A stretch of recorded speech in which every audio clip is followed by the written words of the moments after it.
अस्सलामुअलैकुम सामीन। 4 जुमादुल उखरा और 7 दिसंबर है। ख़बर का उन्वान है TDS को लेकर बैंक मैनेजर और ग्राहक में झगड़ा।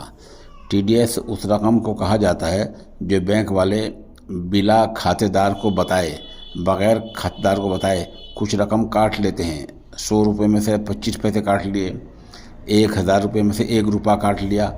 ये TDS कहा जाता है। इसको कुछ पैसे काट लेते हैं और कोई ना कोई ऐसा बहाना लगाते हैं जिससे ग्राहक बेचारा मजबूर हो जाता है।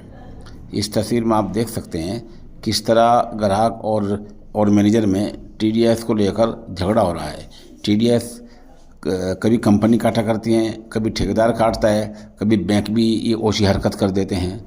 ये वीडियो गुजरात के अहमदाबाद की है, जहां बैंक मैनेजर ने ग्राहक को सारिफ को बग़ैर कुछ बताए उसके कुछ रकम काट ली है।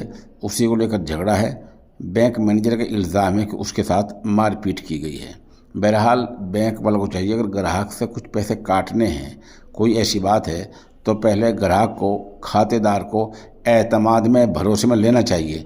अगर आप यूं ही पैसे काटते रहेंगे और कुछ भी नहीं बताएंगे तो देर सवेर ये सब कुछ होना ही है। इसके लिए हम दिल्ली से इस्लामिक ट्यूशन मास्टर कारी मोहम्मद आरिफ के शुक्रगुजार हैं।